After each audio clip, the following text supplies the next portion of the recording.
पंजाब केसरी देख रहे तमाम दर्शकों का स्वागत है। आज हम मौजूद है पंचकुला के एमडीसी सेक्टर 5 में। आपको बता दें, यहाँ पर हमारे साथ एक युवक मौजूद है। कई हॉस्पिटल के ऊपर गंभीर आरोप लगाए गए हैं, तो हम उनसे मामले को लेकर जानकारी जुटाएंगे। क्या नाम है आप अपना? मेरा नाम ऋषभ गोयल है सर। ऋषभ जी, क्या मामला बताएंगे जरा आप विस्तार से? सर मेरा ना बेटा बीमार हुआ था 18 तारीख को, तो डॉक्टर ने मुझे यहाँ रेफ़र कर दिया था।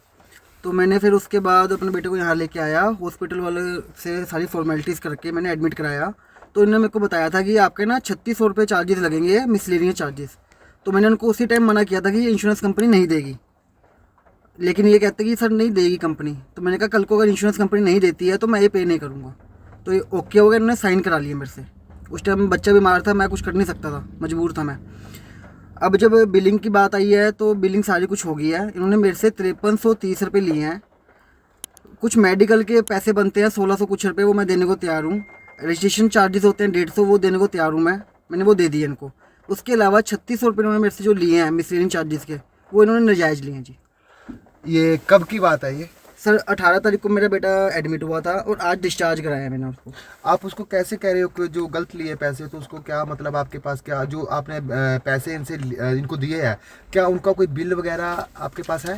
सर मैंने ऑनलाइन इनको ट्रांजेक्शन करी हुई है, उसके पास मेरा सारा रिकॉर्ड है मेरे पास। 370 रुपये मैंने इनको एक दिए हैं, और 5000 जिस दिन मैंने बेटे को एडमिट कराया था वो मैंने उस दिन दे दिए थे। उसके बाद बाकी चार्जेस वो इंश्योरेंस कंपनी को पे करने होते हैं।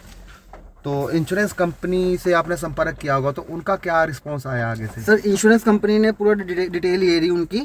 उन्होंने सारा कुछ बताया होगा कि क्या क्या चार्जेस उन्होंने पे करे हैं, क्या क्या नहीं करे हैं।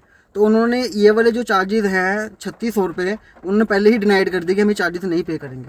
और मेरी वहाँ पे जो मैनेजर है यहाँ पे सेक्टर 8C में, ऋषभ कुमार, उनसे बात हुई तो वो कहते हैं ये हॉस्पिटल वाले अपनी मनमर्जी करते हैं जी। तो आपने कोई शिकायत को लेकर कहीं शिकायत वगैरह की है इनको लेकर? सर मैं इसकी शिकायत CMO को दूंगा, उसके बाद देखता हूँ इनका क्या होता है। तो आपकी क्या मांग है? अभी आपका बच्चा जो ट्रीटमेंट चल रहा था, क्या ट्रीटमेंट था उसका, क्या किस चीज़ का इलाज था? सर मेरे बेटे को ना इन्फेक्शन हो गया था, उसके बाद एक उसका आयरन कम है, उसके हीमोग्लोबिन कम हो गया था, तो उसका ट्रीटमेंट हुआ था। उसको वोमिटिंग लग गई थी, तो वो कंट्रोल नहीं हो रही थी, तो ओरल इनटेक कर नहीं रहा था वो, तो इसलिए एडमिट करना पड़ा।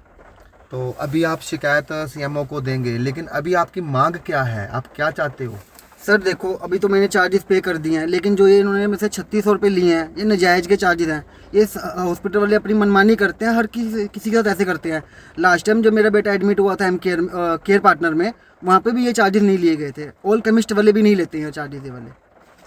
तो ये साफ तौर पर इनका कहना है कि जो इनसे 3600 रुपया किया, ना तो का बिल दिया गया, लेकिन कहीं ना कहीं गंभीर आरोप लगाए गए हैं कि जो 3600 रुपया वो बिल्कुल गलत है, जिसको लेकर इंश्योरेंस ने भी साफ तौर पर इनका कहना है कि मना कर दिया है, ताकि हम वो पे नहीं करेंगे। हालांकि अब देखना ही होएगा, हम उन हॉस्पिटल से कुछ कर्मियों से या हॉस्पिटल संचालक से हम बात करेंगे इस मामले को लेकर कि क्या है पूरा मामला और क्यों ये पैसे लिए गए हैं। अपने सहयोगी के साथ पंचकुला से कुलदीप सैनी।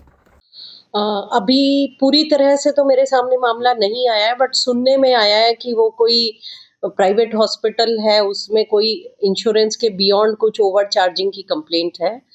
तो मैं जल्द ही उसकी, जब जैसे ही मेरे सामने अभी प्रस्तुत होगा, मैं इंक्वायरी करा के उसकी पूरी एनालिसिस करा के और उस पर अगर ऐसा है तो कार्रवाई। ऐसे प्राइवेट कई हॉस्पिटल, आप उसकी किस तरह चेकिंग करेंगे? जिस तरह से वह चार्ज लिया जाता है, कई लोग देखिए ये ना आ नहीं सकते सामने। कोविड में भी हुआ था, जो ओवर चार्जिंग की हमें कई शिकायतें आई थी, उसमें मैंने कमेटी बनाई थी और ओवर चार्जिंग के ऊपर जितने भी क्लेम्स एक्स्ट्रा थे वो सबके रीइंबर्स भी हुए थे और हॉस्पिटल्स ने किए भी थे, तो हमारी डायरेक्शंस पे।